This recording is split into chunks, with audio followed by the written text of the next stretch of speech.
Appreciate you guys for tuning in. I'm Gabos, and we back on another one. Obviously, we know news has broken out that Brittany Griner has been returned back to the U.S. in exchange for someone that they call the Merchant of Death.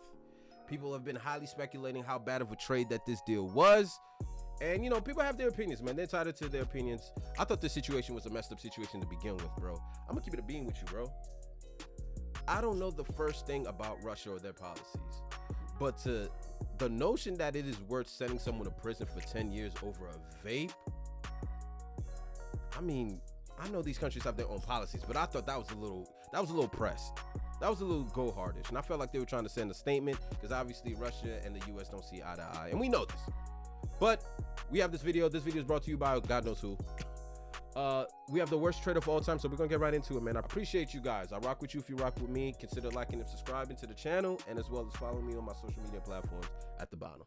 Let's rock out. 10 months or so, we've been dealing with this ongoing situation after WNBA player Brittany Griner was detained in Russia when they found hashish vape cartridges in her luggage. As you might know, many WNBA players go and play basketball professionally overseas during the off-season to make some extra money. Was she nice? I don't even know if she was nice. For years. Can you talk a little bit about why so many WNBA players do play overseas in the off-season? It comes with playing professional women's basketball, just supplement income. And so she was over there doing just that. She got caught with this vape. For the longest, you've been hearing about the significant salary difference between the NBA and the WNBA. And for obvious reasons, we know why. You know what I'm saying? I think the average NBA player makes a little under $300,000 annually. So a lot of them, even though they're in the league, let's be honest, a lot of them have part-time jobs. And some of that part-time job includes traveling to other countries to play competitive basketball because other countries are willing to pay them more than the U.S. We've been hearing talks about this. They've drawn a lot of awareness to that shit. Bro, I don't know what we could do, bro. People just don't watch the WNBA, unfortunately. Not as much as they would like. I don't know if they need to lower the rim so women can start being able to dunk. I don't know what kind of excitement that they could initiate into that sport to get people to watch it more. Maybe you can leave in the comment section what you think should happen. But as a result, a lot of these female athletes travel to other countries to compete, you know, and I guess that's what Brittany Griner was doing. Because when she got arrested in Russia, I was thinking, what the hell is she doing out there? It's cold as shit out there. Which is extremely illegal in Russia, and so they threw her in prison. These laws are vape. Supplement income.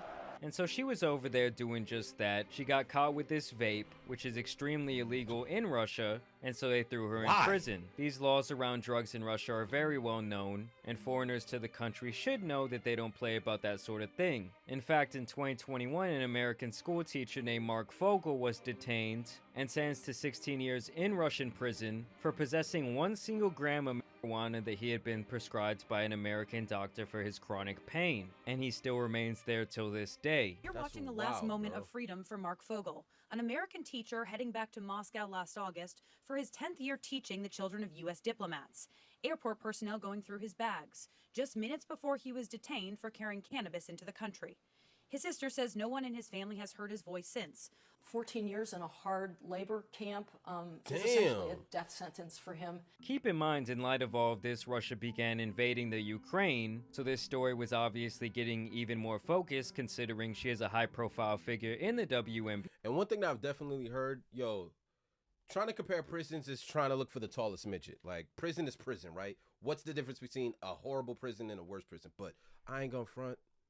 Russia, from what I've heard, they have one of the worst policies, like the worst treatments and conditions in Russia. It is extremely cold in their facilities, bro. The food, I mean, we know, come on, we're not expecting 5-star quality. You know, we're not expecting Chef Ramsay to be cooking up steak up in there, right? We know this. But it is terrible what some of these people go through. Which doesn't have a whole lot of well-known players. She says you'd be no better than the 3rd best post player on the men's team.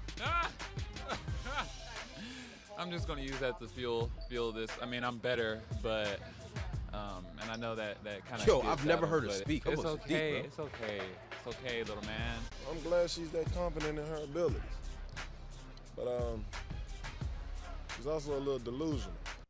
And so they had her locked up, they kept extending her pretrial detention, and it became obvious quickly that Russia would be taking this opportunity to try and make America look foolish and weak. And after around 2 months of her being locked up, the conversation really grew when the US did a prisoner swap with Russia, where we got back this Marine named Trevor Reed, who was imprisoned in Russia since early 2020 after getting into an altercation with the Russian police force. In exchange, Russia got back Konstantin Yaroshenko, a pilot who got caught flying in over $100 million worth of white into America. So the situation continues to heat up. The WNBA season begins 3 months later, and this adds even more fuel to the media fire. You had celebrities saying free Brittany Griner. We cannot stop fighting for her. We cannot stop believing for her. And we will not stop hoping for the day when we can welcome her home safely. We are BG. And then you had a whole lot of other people saying that she should have known the rules, and she must now face the consequences. And that just because she's a celebrity, she should not get any sort of preferential treatment. So overall, this whole situation became very polarizing very fast. Oh, that is a good point. That is a good point. Should she have known the rules and the laws in Russia before she went out there? Definitely.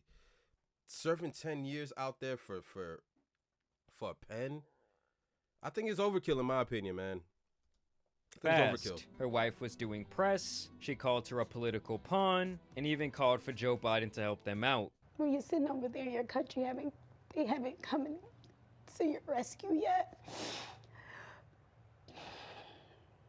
I know that it makes her feel good because she doesn't want to be forgotten. Brittany then also writes Biden a note that he reads and now considers her case to be a top priority for himself. And then in July, 5 months after her being detained, Brittany finally goes to trial and pleads guilty to having the vapes in her luggage, saying that it was all really one big mistake and she really had no intention of ever breaking the law. They even presented a note from an American doctor allowing her the substance for fatigue, but obviously only in America, like in the case with the school teacher. And then finally in August, Griner is found guilty and sentenced to 9 years in Russian prison. I made an honest mistake, and I hope that in your ruling that it doesn't end my life here.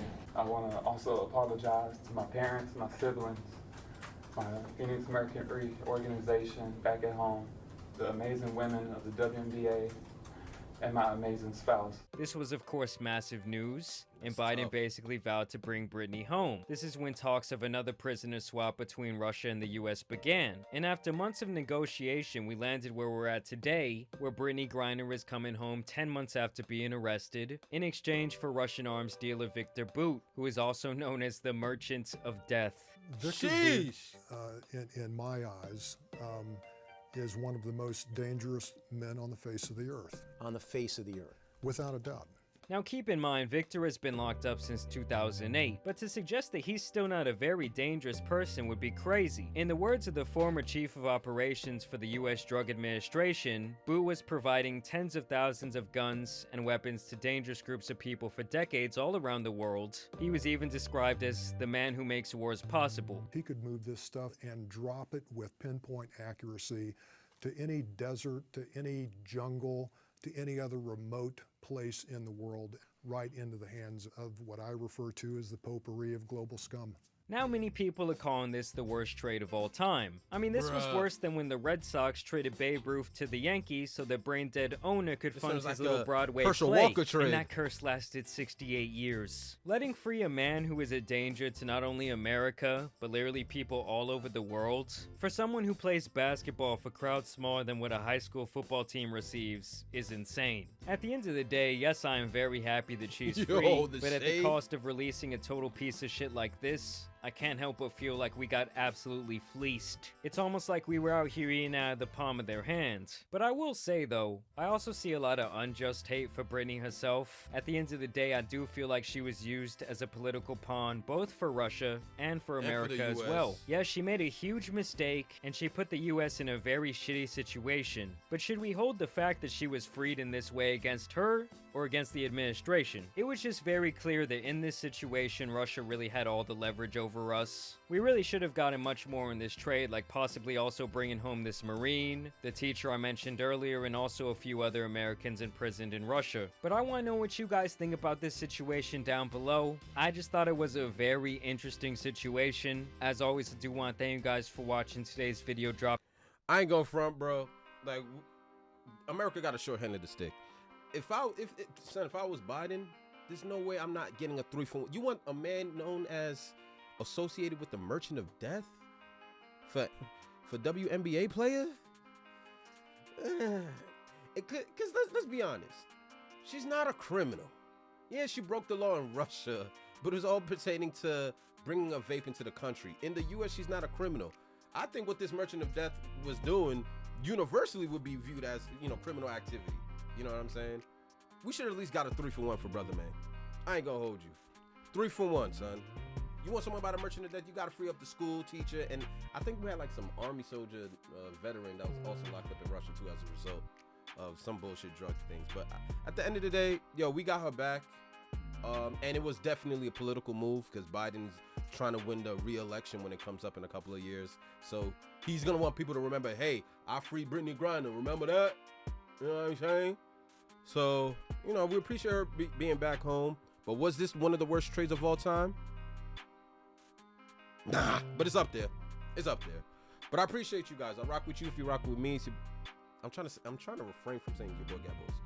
I appreciate you guys. I rock with you if you rock with me. It's Gabos. Consider subscribing to the channel, man. Your boy's consistent. Catch you guys next time. Mamba out.